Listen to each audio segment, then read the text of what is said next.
Friends, welcome to Sudhasri kitchen. இப்போ நீங்கள் பார்த்துட்டு இருக்கிறது இட்லி பகோடா. நம்ம வீட்டில் மீதமான இட்லியை வச்சு நம்ம எப்படி இட்லி பகோடா செய்கிறதுன்னு பார்க்கலாம். நம்மளோட இட்லி பகோடா எந்த அளவுக்கு மொறுமொறுன்னு சூப்பராக வந்திருக்கு பார்த்தீங்களா? இது எப்படி செய்கிறதுன்னு வீடியோக்குள்ளே போய் பார்க்கலாமா? காலையில் மிச்சமான இட்லியில் நம்ம எப்படி பகோடா பண்ணுறதுன்னு பார்க்கலாம். இப்போ இதுக்கு ஒரு 5 இட்லி எடுத்திருக்கேன்.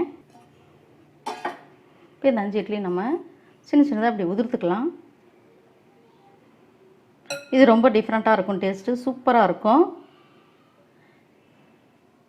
இந்த மாதிரி நல்லா உதிர்த்து விட்டுக்கணும். இதை அடுத்தது பெரிய வெங்காயம் ஒன்று கட் பண்ணி வச்சுருக்கேன், அதை சேர்த்துக்கலாம்.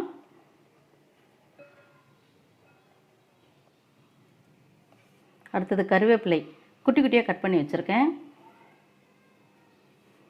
அடுத்து 2 பச்சை மிளகாய் அதையும் குட்டி குட்டியாக கட் பண்ணி வச்சுருக்கேன், அதையும் சேர்த்துக்கலாம். சோம்பு 1 ஸ்பூனு, இஞ்சி பூண்டு பேஸ்ட்டு 1 ஸ்பூனு,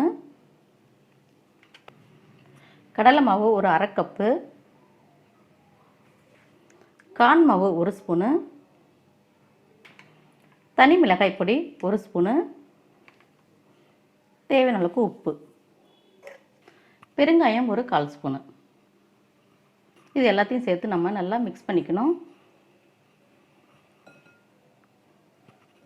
காலையில் நம்ம இட்லிலாம் வச்சுட்டு கொஞ்சம் மிச்சப்பட்டு போனால் கூட இந்த மாதிரி நம்ம டீ குடிக்கிற நேரத்தில் இந்த மாதிரி ஸ்நாக்ஸ் செஞ்சு சாப்பிட்டா ரொம்ப சூப்பராக இருக்கும். நமக்கு பொருளும் வேஸ்ட் ஆகாமல் இருக்கும். இப்போ கொஞ்சம் உதிராக தான் இருக்குது. நம்ம கடல மாவுலாம் சேர்த்ததுனால ஒரு 2 ஸ்பூன் தண்ணி இருக்கிற மாதிரி லேசாக இப்படி தெளிச்சிக்கலாம். அவ்வளோதான், இது போதும் இதுக்கு. இப்போ நம்ம தெளித்த தண்ணியே நமக்கு இது சரியாக இருக்குது. அடுத்தது என்ன செய்கிறதுன்னு பார்க்கலாம். எண்ணெய் காஞ்சிச்சான்னு செக் பண்ணிக்கலாம். எண்ணெய் காஞ்சிருக்கு. நம்ம அப்படியே உதிர்த்து விட்டோம்னா நமக்கு வெங்காயம்லாம் தனித்தனியாக பிரிஞ்சு ஓடிடும். அதனால் கொஞ்சம் கொஞ்சமாக இப்படி எடுத்துகிட்டு வெங்காயத்தெல்லாம் இப்படி நம்ம பிடிச்சி வச்சுட்டு இந்த மாதிரி அப்படியே கிள்ளி கிள்ளி போட்டுருவோம்.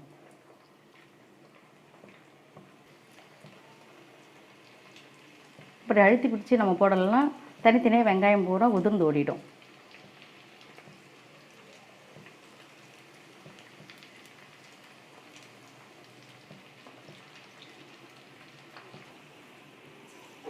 லைட்டாக அப்படி பெரட்டு விட்டுக்கலாம். ரொம்ப அருமையான டீ டைம் ஸ்நாக்ஸ் இது. பார்த்திங்களா, அழகாக கலர்ஃபுல்லாக ரொம்ப நல்லா இருக்கும், நல்லா முறுமுறுன்னு இருக்கும். இப்போ சத்தமெல்லாம் அடங்கிடுச்சு, நல்லா கலர்ஃபுல்லாக வந்துருச்சு. நம்மளுடைய இட்லி பக்கோடாவை நம்ம எடுத்துருவோம்.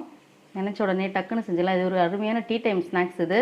இது நம்ம டீ குடிச்சிட்டு இருக்கிற நேரத்துலேயே இதை போட்டுடலாம், அவ்வளோ ஈஸியாக இருக்கும். இதுக்கு வீட்டில் இருக்கிற இட்லியை வச்சு நம்ம இதை செஞ்சாச்சு. இதே மாதிரி எல்லாத்தையும் பொரிச்சு எடுத்துகிட்டு வந்துடுவோம். நம்மளோட இட்லி பக்கோடா ரெடி. நீங்களும் இதை ட்ரை பண்ணி பாருங்கள். உங்களுக்கு இந்த இட்லி பக்கோடா பிடிச்சிருந்துச்சுன்னா சுதாஸ்ரீ கிச்சனுக்கு சப்ஸ்கிரைப் பண்ணுங்கள், ஃப்ரெண்ட்ஸ் அண்ட் ரிலேட்டிவ்க்கு ஷேர் பண்ணுங்கள், லைக் பண்ணுங்கள், கமெண்ட் பண்ணுங்கள். ஆரோக்கியமானதை சமைப்போம், ஆனந்தமாக இருப்போம். தேங்க்யூ.